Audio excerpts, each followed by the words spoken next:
Tantra means extreme discipline. It's not unbridled promiscuity. Learning to use your body and your mind like you would use some other outside instrument. This is a tremendous gift that Agastya Muni offered, that he established a tantric process 100% rooted in the body, nothing outside.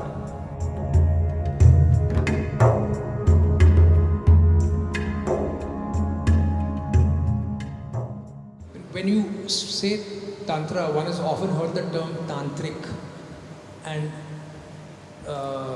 and there's various kinds of things floating around about it. Can you just shed some light on what essentially, is there something like a dark arts or what? Most of the existence is dark art. Light is only a small happening in this existence, isn't it? Isn't most of the existence dark? Yes.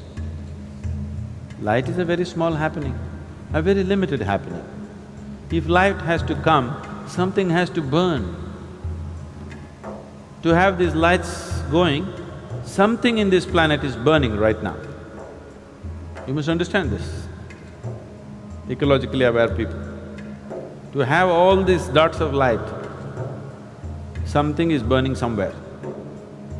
We say the bulb is burning, that is also burning, but something else is burning to keep this burning, isn't it? This is the way of the light. Whether it's the light bulb or the sun, something is burning. Whatever is burning is bound to get over someday. Yes? So that's why we say, if you're burning irresponsibly, we say, you're burning the candle from both the ends. Because we understand, if light has to come, something has to burn. So if you are burning to cause light, you better control the light and keep it at the minimum, otherwise things will burn up very soon.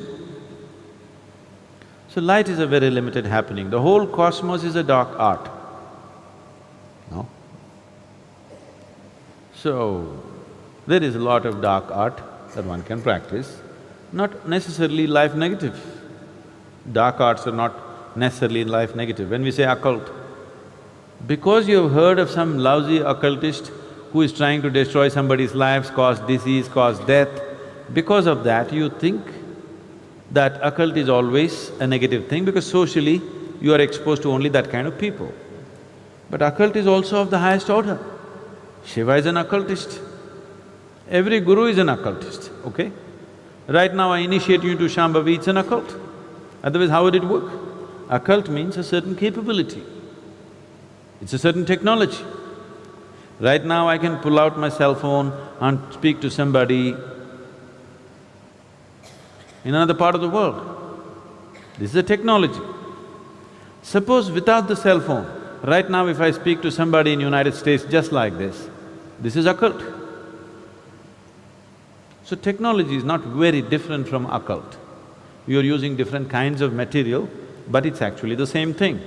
When modern technology was not there, occult was extremely relevant. But today, occult's relevance is receding as modern technology progresses. See, now you came from Mumbai, Bombay, Mumbai. I'm getting it right in your head so that you don't get into trouble. Suppose 1,000 years ago, you heard of Sadhguru in Coimbatore, but your heart is longing, you want to go. But Mumbai to Coimbatore walking and coming, not a simple journey. If you venture, you don't know whether you'll again go back to Mumbai or not. You don't know what to expect on the way, you may never make it. So, you sit in Mumbai and, "Oh Sadhguru, please reach out to me, I cannot come, please."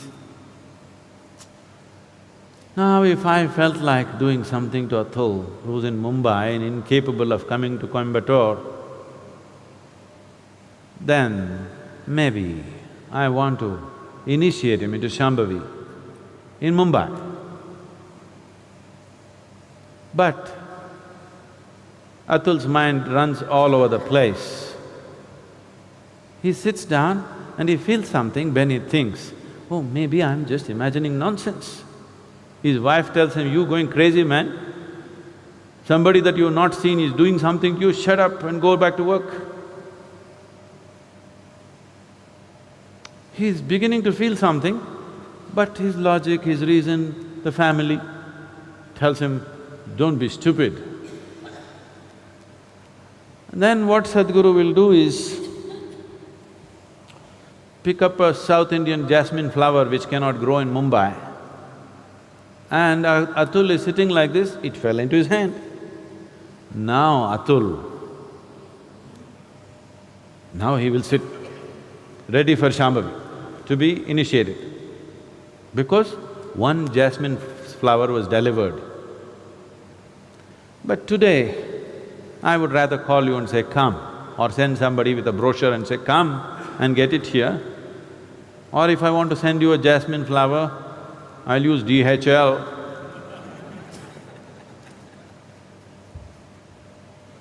So modern technology is making occult obsolete, but I want you to look back 1,000 years ago, just see the immense value of occult. Yes? 1,000 years ago, just imagine you were in Mumbai and I'm still in Coimbatore, you wanted something from me. Imagine the value of occult, isn't it? So, today the value has receded, so all kinds of charlatans are doing all kinds of nonsense. Occult need not necessarily mean negative. Now, the English word occult doesn't clearly specify what is it that they're calling as occult. Recently, someone asked me a question in the Samyama, I think. It seems some guru. He said, Tantra is just a way of getting over what? Obsessions. Just getting over obsessions. This is nonsense.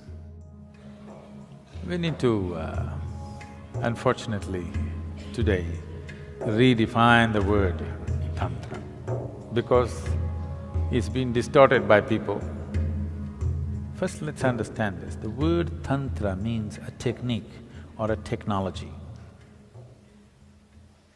But because the Tantra that you're hearing of is a rebound from the American coast, you think Tantra means unbridled promiscuity. No, Tantra means extreme discipline. It's not unbridled promiscuity, it's extreme discipline. Learning to use your body and your mind like you would use some other outside instrument. Like how you would use your computer or a screwdriver. Like that, you learn to use your body and your mind. It takes enormous discipline, not promiscuity, not looseness. Tantra is not things, the books they have written largely by Western authors, all kinds of things. No. Tantric texts are of extreme discipline, not of any kind of looseness. Because they're talking about the body, and right now the modern societies, if you say body, they're fixated about reproductive organs in the body and nothing else about the body. So if you say body, they're only thinking of a few body parts, they forgot the brain. Because they're only thinking a few body parts, they're thinking about sexuality and nothing beyond that. It is about learning to use the body like a phenomenal mechanism, and it is. If you do not know how to use it, what will you do here? If you do not know how to use your physical self and the energy behind it, what will you do? You will have no impact on anything. So this is Tantra. Tantra means technology, Tantra means a certain capability. There is no guru without a Tantra. If he has no technology, he is not a guru. He can only be a gentle saint who will bless everybody, bless everybody, bless everybody. A blessing has no discretion. Now, if you were a thief, if you met a saint, you would seek his blessing. and He will bless you so that you could do your job well today. Because His blessing has no discretion. He cannot be, because that's not in His control. Even the bandit tribes, the Pindaris and people like that, they had their own gods and goddesses, they had their own saints. Their gods always guided them which home to hit today. Very successful they were. They pursued their profession for centuries. Banditry is their profession. So unless you are just that gentle lily kind of saint who just blesses and blesses and blesses, I'm not trying to belittle that. They're beautiful in their own way, but they are not of any… they are not for people who are lusting for enlightenment. They're not for those people. They're only for people who are just seeking small improvements in their life. If you walk into a Home Depot, you can make some improvements to your life, isn't it? Yes or no? You can actually. I see every day on the television people come and say, "Oh, I just bought this bed, my whole life has changed, it's amazing." I didn't know I didn't know some a bed or a pillow could do that, I didn't know that.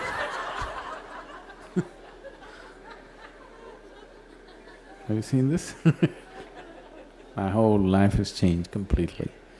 So, if you walk into the Home Depot and walk out with something that you didn't have, you could change your life a little bit. Life-changing, the word life-changing, how much of it changes subject to so many things. What has changed is subject to many things, isn't it? Suppose you're cold right now, you didn't have a jacket like me, and you got one. It's life-changing right now, isn't it? Isn't it so? So is that what we're talking about? If that is so, it is fine, blessing and blessing and blessing. But if you're talking about spiritual growth, reaching to your ultimate nature, what is a guru without a capability? You can't call him a guru. So capability means a certain ability to do things which people cannot do for themselves. So if there is… I want this to be clear in your head, if there is no Tantra, when I say Tantra, if there's no technology, Tantra is just a Sanskrit word for technology, not the way you've been psyched to believe. So if there is no Tantra, there is no Guru, really.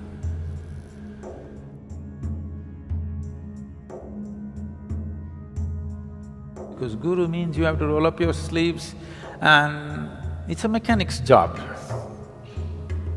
You gotta fix things. To fix things you must know what's what. You must have some technology in your hand, and that is Tantra. Is there Tantra in Isha? Very much. All across the board, various kinds. But the significance of yoga is that it is not ritualistic. There are two dimensions of Tantra. One is you use outside material and stuff to do things, which is ritualistic in nature. The yogic Tantra is such that you use only your physical body and the energy system. You don't need any other material. So these two loosely have been classified as right-hand path and left-hand path. Left-hand path use outside material, right-hand path does not use any material, just uses the body itself. Largely, this is yogic Tantra, largely just what we do within ourselves. This is a tremendous gift that Agastya Muni offered. that he established a tantric process 100% rooted in the body, nothing outside. Not one grain of rice or sand is being used to perform all the different dimensions of Tantra, everything internalized within the system. This is his gift to us. This is one of the greatest things. In terms of human mechanism, this is one of the greatest things that's been ever offered to us from any source. This is his offering.